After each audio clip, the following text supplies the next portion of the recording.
Philippe, bonjour. Je suis super content qu'on passe ce moment ensemble. On s'est rencontrés à une réunion de l'AFAS. Je mettrai le lien dans l'article. C'est l'Académie des conférenciers francophones, dont nous sommes membres tous les deux. Et il y a eu plusieurs points communs, dont celui sur l'approche intégrale, dont on dira peut-être quelques mots si tu en as envie. Tout d'abord, c'est quoi ton histoire? C'est quoi ta vie aujourd'hui? Très bien. Alors, je suis un magicien qui a mal tourné. Quand j'avais 18 ans, à partir de 15 ans jusqu'à 22 ans, j'ai fait beaucoup de prestigitation. Et donc, pas très loin de chez toi, là, à Beaubourg, je faisais de la magie dans la rue.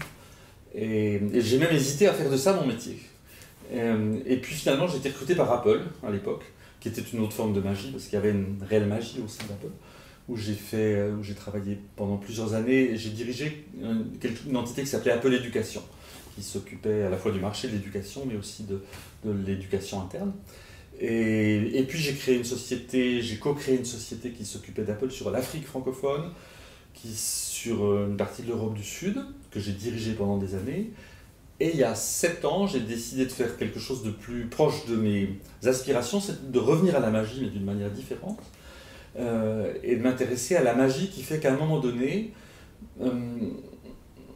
on trouve le sens de son action professionnelle, et on ajoute du sens dans son métier. Et donc mon métier aujourd'hui est d'accompagner des dirigeants pour les aider à retrouver la magie initiale qui les a fait peut-être entreprendre au début, ou trouver la magie propre à leur société. Et alors tu utilises encore de la magie proprement dit dans ce que tu fais aujourd'hui? Parfois, parce que c'est une manière de... La magie a cet intérêt immense, et elle nous rappelle que la réalité, elle est une construction. Et soudain, quand quelque chose se produit qui est tout à fait en dehors du réel, on se rend compte que tout était construit. Et souvent, pour se transformer, il faut passer par là aussi, déconstruire des... Donc j'utilise parfois un peu la magie. Oui. J'utilise parfois la magie dans les conférences, et parfois la magie dans des moments comme ça. Ouais, fascinant. Alors, qu'est-ce qui t'excite en ce moment? C'est quoi? Qu'est-ce que tu attends avec le plus d'impatience dans les semaines ou les mois qui viennent?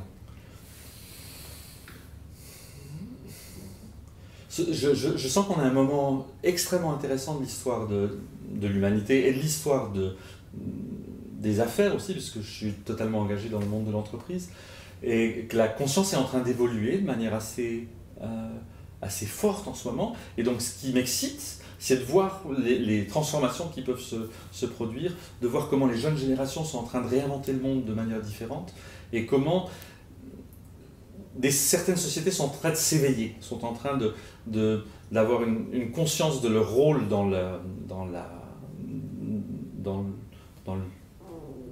à l'échelle de l'univers, qui n'est pas simplement de maximiser le profit. Donc je suis engagé dans un mouvement qui a été fondé aux États-Unis par John Mackey, qui s'appelle Conscious Capitalism, tu sais, où l'idée est que toute entreprise a le potentiel de devenir largement plus ambitieuse que l'ambition de la plupart des entreprises, et entre autres de rechercher ce dont on parlait tout à l'heure, le vrai, le beau, le bon, et d'avoir un dessein, un objectif qui est bien au-delà du profit. Le profit est nécessaire, mais n'est pas l'objectif principal. Alors ce mouvement, comme tu l'as dit, est assez connu aux États-Unis. Comment tu le vois émerger ou se développer en France? Où ça en est en France? On a l'intention de créer avec quelques amis, on a l'intention de créer un chapitre de ce mouvement en France. C'est un petit peu difficile de transcrire tel quel, parce que le mot capitalisme en France est un peu un gros mot, comme le mot socialisme aux États-Unis est un gros mot. Donc l'idée que ça s'appellera l'entreprise consciente. Le livre fondateur de ce mouvement, qui s'appelle Conscious Capitalism, a été traduit depuis le printemps. Il est disponible en français. Et il s'appelle L'entreprise consciente. Okay. Et donc l'idée est de repenser l'entreprise de manière plus large. Et c'est très simple comme modèle, il s'est fondé sur 4 principes. Le premier, un dessein, une raison d'être avant le profit. Le profit est nécessaire, mais comme les globules rouges sont nécessaires pour vivre, mais personne ne vit pour fabriquer des globules rouges. On a besoin de profit, sinon l'entreprise ne vit plus. Mais c'est pas Alors c'est une révolution aux États-Unis. Il faut savoir Ouais. qu'un CEO qui ne maximiserait pas le profit serait en faute. Et peut-être condamné. Et peut-être condamné. Peut-être condamné par la justice. Donc il y a des formes de corporation aux États-Unis qui permettent aujourd'hui d'avoir une mission qui n'est pas simplement le profit. C'est les bicorps. Les bicorps, absolument. Et bon, c'est un peu moins en Europe ou en France, la doctrine est un peu moins légalement dangereuse, mais la doctrine économique reste quand même dominante, c'est qu'une entreprise est là pour maximiser le profit. Donc il y a un côté révolutionnaire d'inverser les choses et de dire une entreprise est là pour servir à quelque chose, si elle ne sert à rien, elle n'a pas de raison d'exister, et le profit est un des moyens, est un indicateur. Ça c'est le premier principe. Le second, c'est de dire toutes les parties prenantes doivent être considérées, pas simplement les actionnaires. Donc en anglais c'est stakeholders before shareholders, les parties prenantes avant ou au même niveau que les actionnaires, et donc les clients, les fournisseurs, les employés, les syndicats quand il y en a, l'environnement immédiat, la planète. Donc ça va au-delà des trois bottom line classiques. Le troisième principe, c'est un leadership conscient. Ouais. Alors c'est quoi, c'est un leadership conscient? Un leadership conscient, et c'est l'inverse d'un leadership inconscient. Un leadership inconscient, c'est un leadership réactif.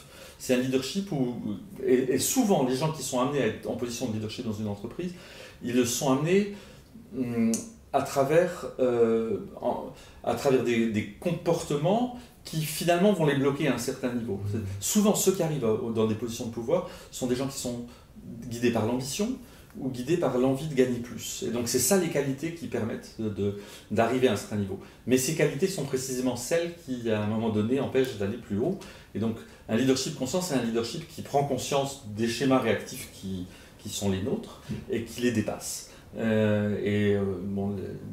Les études montrent que 85% des gens en position de leadership sont aujourd'hui dans un leadership réactif.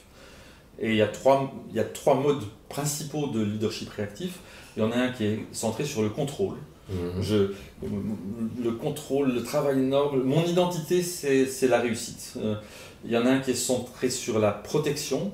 Mon identité, c'est mon intellect, c'est la distance que je peux prendre par rapport aux événements. Et puis il y a un troisième mode de réactivité qui est mon identité, c'est être accepté par les autres. Donc je vais être conciliant, je vais abandonner mon pouvoir, mais c'est des identités réactives en ce sens où elles ne sont pas décidées, elles ont été construites dans l'enfance, elles ont servi à un moment donné, mais à un moment donné il faut arriver à en prendre conscience et les dépasser. Et ça, c'est les trois catégories principales du leadership inconscient ou réactif, réactif, donc l'opposé du leadership conscient. Absolument. Et donc tout le jeu est de prendre conscience de ça. Donc dans ma pratique, j'utilise un 360 qui est en trois dimensions. La plupart des 360 c'est des enquêtes où on interroge ton patron, tes pairs, les gens qui travaillent pour toi. Donc un outil très classique qui existe depuis. Ce sont des outils qui évaluent les compétences ou les capacités, mais qui ne regardent pas la structure interne qui crée ces comportements. Donc l'outil que j'utilise permet d'identifier ces comportements réactifs et puis d'identifier aussi les comportements créatifs qui sont ceux d'un bon leadership, qui sont sur deux axes, relation et performance, et donc aider des dirigeants à prendre conscience de ça et donc à sauter ce plafond développemental. Et ça rejoint l'approche intégrale dont tu parlais tout à l'heure. Alors, on a vu, si j'ai bien suivi, 3 éléments d'entreprise consciente. Le premier, c'est d'avoir un but ou une vision, ou je sais pas, un projet, un rêve qui dépasse simplement de faire du profit. La deuxième chose, c'est l'ensemble des stakeholders. Absolument. La troisième, c'est le leadership conscient. Ouais, c'est ça. Et donc, il m'en manque un. Et le dernier, je voulais voir si tu suivais, c'est la culture consciente. Beaucoup d'entreprises, il y a des cultures qui se créent de manière totalement inconsciente, qui sont des cultures d'un secteur. Moi, par exemple, il y a des domaines où il y a de très fortes cultures. Je me souviens de la dernière société que je dirigeais, quand les commissaires aux comptes venaient faire l'audit, la culture, c'est tu travailles tard. Et à tel point que quand j'étais obligé de les mettre dehors à 8h30 parce qu'on allait déclencher l'alarme, il y avait presque de la détresse, tu vois. Non, c'était contraire, mais c'était une culture inconsciente. Personne n'avait décidé que ça devait se passer comme ça. De génération en génération, ça se transmet. Et donc il est possible de designer une culture volontairement, une culture qui favorise la bienveillance, qui favorise la clarté. Par exemple, dans certaines sociétés américaines, des règles culturelles sont telles qu'il est interdit, c'est une règle commune, de parler d'un tiers hors de sa présence. Ah oui. Mais donc, parce que souvent la politique, le mal qu'on peut dire pas bon pour radio, machine à café ou les rumeurs, quoi. Et si je te dis du mal d'un tiers qui n'est pas là, certes je suis coupable, mais tu l'es aussi de m'écouter. Donc la règle c'est une règle. Et ça va jusqu'à... on enregistre les réunions, toutes les réunions sont enregistrées, sont postées sur l'intranet, et si je parle de quelqu'un qui n'est pas là dans une réunion, la règle est de lui envoyer un email pour qu'il puisse écouter ce qui a été dit. Une entreprise, on est totalement transparent. Wow. Et donc, à tel point qu'il y a même des entreprises aujourd'hui qui... un des maîtres à penser de cette nouvelle s'appelle Robert Kagan, et donc il est un prof de Harvard, et dans son dernier livre il a une image qui est très juste, qui est de dire la plupart du temps quand on travaille dans une entreprise on a deux métiers. Il y a un premier métier qui consiste à faire ce pourquoi on a été embauché, puis on en a un second qui consiste à faire croire que tout va bien, qu'on assure, qu'on contrôle bien, il faut laisser ses états d'âme dehors, on est professionnel, et donc les gens, et ce second métier est épuisant. Parce que c'est lui qui est la cause du burn-out, c'est lui qui est la cause de... Donc accepter, donc designer, dessiner une culture où les gens peuvent arriver en entier, avec leur vulnérabilité, avec leurs forces, avec leurs faiblesses, et qu'elle puisse être l'objet de discussion et d'un développement. Voilà typiquement ce que peut apporter une culture plus consciente. Donc si je comprends bien, la culture consciente, elle se construit collectivement. Absolument. C'est pas le leader conscient ou quelqu'un d'autre qui arrive qui dit, même s'il peut avoir un rôle de leader, c'est lui qui initie, qui initie le chose, donc ça se construit dans le temps avec toutes les parties prenantes, en particulier ceux qui la vivent tous les jours. Alors là, la question qui me vient tout de suite à l'esprit, c'est est-ce que tu connais en France, en Europe, et sinon tu as parlé des États-Unis, mais d'abord j'aimerais bien savoir si en France, est-ce que tu connais des leaders conscients? Est-ce que tu connais des entreprises conscientes? Est-ce qu'il y en a déjà? Alors, j'en connais évidemment plus aux États-Unis aujourd'hui qu'en France, mais c'est aussi parce que mon centre de gravité a été plus US ces dernières années. Mais tu vois certains groupes, je parlais ce week-end avec quelqu'un d'une entreprise qui s'appelle Bayard Presse. Clairement, elle est inspirée par une raison d'être qui est au-delà du profit. Et donc qui dans son cas est d'ordre religieux ou spirituel, partiellement, parce que toute la totalité n'est pas... Mais le profit est un moyen, mais n'est pas le but recherché. À tel point qu'ils mettent systématiquement le contenu est plus important que tout pour eux. Et de ce contenu, et ce qui leur permet de progresser dans un univers qui est celui de la presse. Ça les donne... Mais d'une autre manière, le Canard enchaîné, à mon sens, c'est pareil, il a une raison d'être qui est autour de la vérité, ou en tout cas, c'est le but de la presse en général, et des fois, peut-être des biais, mais et il fonctionne sans publicité, et si le but du Canard enchaîné était de faire du profit, il procéderait autrement. Donc, même ordre d'idée, Mediapart, plusieurs titres de presse aujourd'hui sont dans cette logique-là. Et puis des jeunes entrepreneurs, j'ai rencontré il y a peu de temps une entreprise de développement informatique qui a été fondée par un jeune homme qui a moins de 30 ans aujourd'hui, avec une centaine de personnes. Il y a des dizaines et des dizaines de SS2I. Ils sont extrêmement pointus techniquement, sans doute parmi les meilleurs, mais la mission qu'ils se sont donnée, c'était de supporter des projets qui eux-mêmes avaient du sens. Donc ils veulent bien travailler pour des startups, ou à condition que les projets sur lesquels ils interviennent aient du sens. Donc ça change évidemment la nature de son lien au travail. Si quand on vient au travail, ils ont tous le plaisir d'exceller dans leur domaine informatique, mais de le mettre au service de quelque chose qui pour eux a du sens. Donc c'est des startups collaboratives, etc.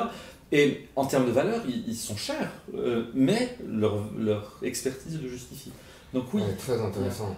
ça émerge, et c'est ça qui m'excite pour... Alors, est-ce que tu as des exemples dans la société, la société avec un grand S, je ne sais pas comment on dit, pas uniquement le monde de l'entreprise. Moi je suis futuriste, donc c'est ma passion, ce que tu racontes, ces émergences en particulier. Est-ce que au travers de tes voyages, de travers de ta vie, tu vois justement déjà des émergences ou des débuts d'émergence de ce que tu appelais cette évolution de la conscience, ou je ne sais pas comment l'appeler autrement? Oui, j'en vois. En fait, il suffit de regarder. Il y en a. J'ai rencontré il y a quelques temps la présidente d'une ONG qui est située à Los Angeles, qui s'appelle je vais rechercher le nom, mais Global Media, Social Impact for Global Media, ou quelque chose comme ça. Son idée est de chercher à nourrir les scénaristes avec des histoires vraies. Et parce que ça permet de faire de plus belles histoires. Et il faut savoir qu'à Los Angeles, ceux qui ont le pouvoir en matière de création, ce sont les gens qui racontent les histoires. Ce ne sont pas les producteurs. Et donc ils ont une assez grande indépendance et créativité. Et donc j'ai rencontré avec elle un des principaux scénaristes d'Urgence, la série Urgence. Et il était pédiatre, mais il adorait raconter des histoires. Donc son métier premier était pédiatre. Et donc voilà comment la connexion entre cette ONG d'un côté, qu'il a mis en relation avec un monsieur qui avait perdu sa femme, et à l'occasion de ce décès, avait accepté que ses organes soient donnés. Et cette personne avait été sauvée. Et on est aux États-Unis, il connaissait les gens même. Enfin, je ne sais pas comment, ce ne sera sans doute pas les mêmes règles en France. 5 ans plus tard, la même chose arrive avec son fils. Et donc c'est une histoire réelle qui s'est produite, et il s'est inspiré de cette histoire pour faire un arc d'histoire autour du don d'organes. Cette série d'épisodes a provoqué 10% ou 15% des gens qui ont vu cette série d'épisodes ont signé pour être donneurs d'organes. 1000 fois plus que ne l'aurait donné n'importe quel documentaire. Alors pourquoi je cite ça? Parce que voilà une manière où un ensemble de gens, chacun dans la conscience de sa singularité, de ses dons, dans le cas du scénariste, à la fois il était médecin, il aimait raconter des histoires, et des choses qui se croisent, fait qu'il y a une sorte de feedback positif qui est en train de se créer dans le monde, un peu comme si un système nerveux s'assemblait petit à petit, et des histoires vraies alimentent la fiction, qui elle-même change la culture, et elle-même change le niveau de conscience. Ce même centre pour les médias globaux, alors il y a une histoire en Afrique du Sud qui a aussi eu un impact énorme. Dans un village, pour faire honte à un homme qui battait sa femme, le village s'assemblait et tapait sur des casseroles. Et donc, chaque fois qu'il criait, donc ça devenait gênant. Et donc, pareil, cette histoire a été incorporée dans une série qui est passée en Afrique du Sud. Et c'est devenu une pratique commune qui permet de lutter contre la violence conjugale. Donc, ces boucles vertueuses qui sont en train de... C'est un petit peu comme si dans un cerveau global, il y a des synapses qui se connectent et quelque chose qui est en train d'émerger. Ouais, très intéressant. Alors ça me parle parce que moi, sur tous mes travaux, je réfléchis à ces émergences, comment des choses s'auto-amplifient. Là, on voit le truc dans un village qui commence. Et aussi, là, tu le montres très bien, la jonction entre, il y a des gens qui pourraient dire les séries c'est nul, ça sert à rien, enfin des gens un peu évolués, quoi, ou qui se croient évolués, et comment là on voit justement que tous les outils se regroupent. Ça semble... Est-ce que tu as d'autres exemples comme ça d'émergence que tu vois, de quelque chose de nouveau, d'une nouvelle société, d'une nouvelle manière de vivre ensemble? En fait, il y en a, les exemples sont nombreux. Attends, je cherche des exemples qui soient pertinents aussi à l'univers français. Et la notion de l'émergence est complètement aussi quelque chose qui me fascine. Je trouve que, même du point de vue métaphysique, parce qu'on peut s'intéresser aux émergences du point de vue de la théorie du chaos, comme c'est ton cas, mais au bout du compte, toute l'histoire de l'univers est une histoire successive d'émergence. Et ce qui est les émergences en général suivent des phénomènes de synergie. y a des parties qui s'assemblent, il y a des relations et de nouvelles propriétés émergent. Et ça, on a quand même une base de données qui fait 13,8 milliards d'années. Donc on sait que ça se produit et que c'est totalement imprévisible. Et donc ce qui est compliqué, c'est même parfois on est à l'intérieur de l'émergence, donc c'est difficile de les identifier parce qu'on en fait partie, donc ça demande un peu de distance. Mais ce phénomène, oui, moi, me fascine complètement et je partage cette passion avec toi. Alors si je reviens à ton quotidien professionnel, comment tu accompagnes des dirigeants, des entreprises sur ce chemin-là? Qu'est-ce que vous faites ensemble? Alors, c'est un accompagnement global. Ma manière de fonctionner est de fonctionner à travers ce que j'appellerais un mentoring, donc, qui est un tiers de coaching, où c'est des pratiques de confrontation par rapport mais pas nécessairement un coaching orienté uniquement sur un objectif à court terme. Un tiers de conseils business, parce qu'il se trouve que dans ma vie, j'ai travaillé longtemps pour Apple, et donc j'ai une culture assez large, et puis un réseau de partenaires si sur des domaines que je ne connaîtrais pas très bien, et un tiers de leadership développement ou de développement personnel adapté à l'univers de l'entreprise. Parce que souvent, c'est le dirigeant lui-même qui freine, donc l'entreprise ne se développera, n'émergera, ne s'individuera que si le dirigeant lui-même, à un moment donné, dépasse ses propres blocages.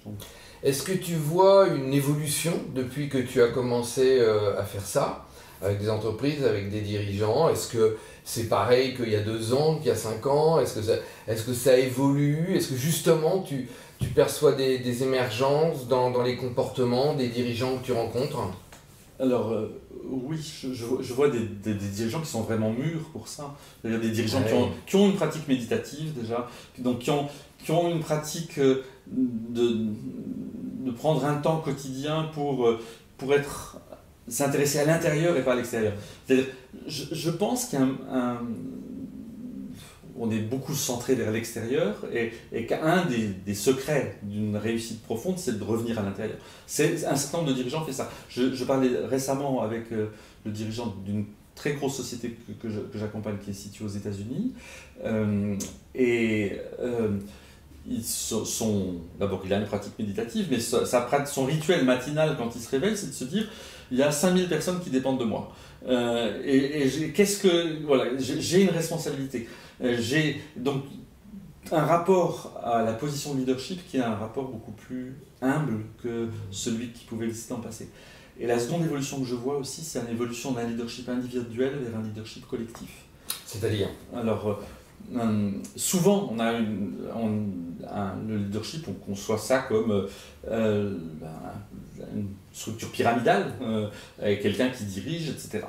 Aujourd'hui, il est très clair que les entreprises qui réussissent font du leadership un travail collectif, c'est-à-dire que les 3 niveaux à partir du CEO travaillent ensemble pour construire un système de leadership. D'accord, je comprends. Ouais.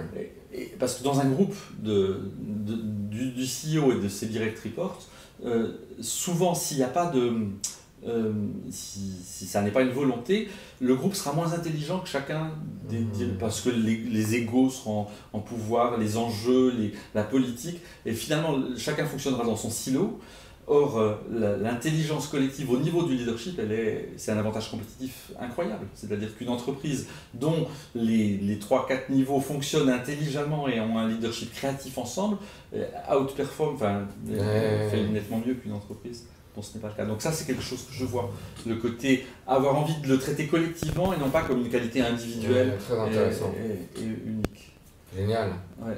Dernière question, Philippe, peut-être la plus importante pour moi, ma question favorite, c'est quel conseil tu donnerais à un des dirigeants que tu accompagnes, ou à un ami, ou à un de tes enfants, pour être prêt pour le futur, pour être futur ready, pour être future proof, pour être le plus adapté possible à ce qui va se produire dans le monde? Alors, à toi, c'est un conseil inutile, mais je conseillerais fortement de s'intéresser à l'approche intégrale, intellectuellement, mais aussi dans ses pratiques. Donc l'approche intégrale dont on peut dire un mot, qui est une approche qui a été créée, enfin, qui a une généalogie large qui va d'Aurobindo en passant par Teilhard de Chardin ou Bergson jusqu'à aujourd'hui Ken Wilber et d'autres. Donc c'est une approche qui vise à intégrer l'ensemble de la connaissance humaine auquel on a accès, non pas de prétendre à avoir le savoir intégral, mais intégrer toutes les sources et donc être capable comme ça d'avoir de multiples perspectives plutôt que de spécialiser, être capable à la fois de pouvoir entrer dans le détail, mais aussi d'élargir ses perspectives et d'accepter l'idée que la vérité est la somme de beaucoup de perspectives plutôt que d'avoir. Donc ça, ce serait vraiment mon premier. Avoir une approche intégrale ou pour le moins s'intéresser et découvrir ce que c'est. Je mettrai des liens aussi, génial. Et puis travailler sur son développement. Travailler sur son développement. Longtemps, on a cru que le développement s'arrêtait à 25 ans, 30 ans. Piaget avait montré que les enfants passent par des étapes et qu'à chaque étape, ils peuvent acquérir des connaissances et ça se fait dans un certain ordre. On ne marche pas avant, on ne court pas avant de marcher. Et donc, ces étapes, on les connaissait très bien sur l'enfant. C'est récent, c'est dans les 30 dernières années que de multiples études dans plein d'environnements ont montré que ça continue chez l'adulte. C'est pas fini. C'est pas fini. Et donc chacun est responsable de son propre développement. Et il y a des étapes. Et ces étapes, elles suivent un ordre logique. Comprendre ces étapes, comprendre cette trajectoire, en être conscient, chercher à dépasser les seuils successifs. Donc c'est vrai pour les individus, c'est vrai dans matière de leadership. Et il y a les outils, il y a les pratiques qui permettent de faire ce développement aujourd'hui. Donc ce serait ça mon conseil. Donc avoir une vision, une approche intégrale, et si on ne comprend pas bien ce que ça veut dire, au moins d'avoir les bases, travailler sur son développement personnel. Tu as un troisième conseil? Et avoir une pratique méditative. Avoir une pratique méditative. Définitivement avoir une pratique de connexion à quelque chose de plus large que soi. Alors il y a plein de manières, on peut le faire de manière totalement laïque et à travers le sport, la danse, la musique, la nature, ou à travers des pratiques plus orientées spirituellement, peu importe, à un moment donné. De l'intériorité. De l'intériorité, revenir à l'intérieur. Et donc avoir quotidiennement un moment de retour à l'intérieur. Et d'ailleurs un très bon livre que je peux suggérer, parce que je pense que c'est un des livres les plus intelligents que j'ai lu, qui s'appelle Le processus de la présence, d'un Américain qui s'appelle Michael Brown. Il a été traduit récemment. Il propose une pratique toute simple, qui est une pratique de respiration forcée, c'est-à-dire continue, matin et soir d'un quart d'heure. Et avec une série de chapitres qui expliquent, et c'est un processus qui dure 10 semaines. Si j'ai un conseil réel à donner à quelqu'un qui a envie de s'intéresser, de se dire tiens, essayons, pourquoi pas, de rentrer dans ce processus, de faire l'expérience pendant 10 semaines, de voir si à l'intérieur comme à l'extérieur, il n'y a pas des choses qui ont changé considérablement. Michael Brown. Génial. Voilà. Si les gens veulent en savoir plus sur toi, sur ce que tu fais, est-ce qu'il y a un moyen d'en savoir plus sur toi? Est-ce que tu as un site web ou des choses Ils peuvent aller simplement sur johannis.com. Mon nom, je mettrai le lien. www.johannis.com, et ils auront mes coordonnées. Et puis dans une autre vie, j'ai une activité d'édition aussi. Donc il y a un site qui s'appelle enavance.fr dans lequel il y a un certain nombre de livres et de titres qui sont relatifs à ce dont je viens de parler. Génial. Merci beaucoup Philippe. Merci à toi. À bientôt. À bientôt.